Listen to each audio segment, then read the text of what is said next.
आनंद की बात क्या है कि सुप्रीम कोर्ट में मुसलमान ये साबित नहीं कर पाए, क्योंकि रंजन गोगोई पूरे जजमेंट में सबसे एंड में ये लिखते हैं, कोई भी पढ़ सकता है, कि वे पूछते हैं कि ये बताओ 1855 से पहले एक सबूत ये दे दो कि आप वहां पर नमाज करते थे। मतलब 1855 से पहले आपका एक सबूत नहीं है कि वो आपके अधिकार में थी मस्जिद, भले कन्वर्ट कर दी मीर बाकी ने, लेकिन अधिकार नहीं करने दिया हमने। हम उस समय हारे, रामलला को हमें ले जाना पड़ा, लेकिन वहाँ पर मुस्लिमों का अधिकार नहीं हुआ। मतलब निरंतर प्रयास जारी था। लड़ाई हुई 1732 तक 64 लड़ाइयाँ हुई, क्योंकि हिंदू वहाँ पर काबिज थे। हिंदू कौन से काबिज थे? हिंदू वो काबिज थे जो हमारे वैरागी महात्मा थे, अखाड़ों में लड़ने वाले। इनके आगे पीछे कोई नहीं होता, लड़ जाएंगे मर जाएंगे, ये कैसे घुस जाने देंगे। हमने कभी भी उसको मस्जिद नहीं कहा। सुप्रीम कोर्ट की अगर पूरी बहस पढ़ोगे तो आपको पता चलेगा 500 साल में हमने कभी उसको मस्जिद नहीं कहा, हम निरंतर उसको मंदिर कहते रहे। ये हमारी मानस में बैठा हुआ था कि ये मंदिर है हमारा। मस्जिद की सेप बना दी ना, उस सेप के ऊपर भी बात करूंगा मैं, कन्वर्ट ही तो कर दिया, लेकिन हमने उसको मंदिर कहा। और मुसलमानों का कभी भी उस पर कब्जा नहीं।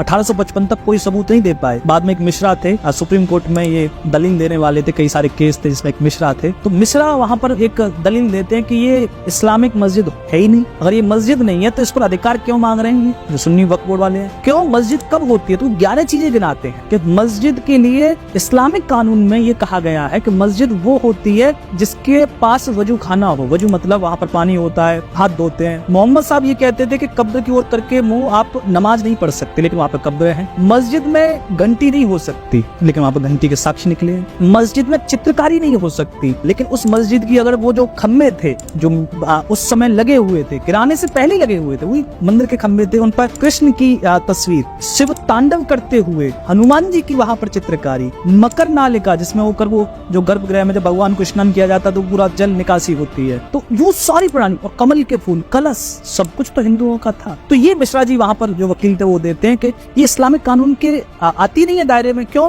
2 वक्त अजान होनी चाहिए वहाँ पर, तब वो मस्जिद मानी जाएगी। लेकिन यहाँ पर तो नमाज हुई नहीं, 300 साल तक तो कोई नमाज ही नहीं यहाँ पर अदा करने आया। वे कहते हैं कि यहाँ पर जो मस्जिद है कोई खा नहीं सकता, कोई सो नहीं सकता, लेकिन वहाँ पर हमारे पूरे भंडार गृह मिले, क्योंकि हम तो भगवान का भोग लगाते थे ना, तो हमारा चूल्हा मिलेगा, वो सब मिला। ये सही वहाँ पर जो सबूत थे हमारे बनाने के, तो इस तरीके से भी साबित करते हैं कि ये मुस्लिम कह जरूर रहे हैं कि ये मस्जिद है इनकी, लेकिन इन्होंने मस्जिद में कन्वर्ट करने के बाद भी इसको मस्जिद नहीं माना।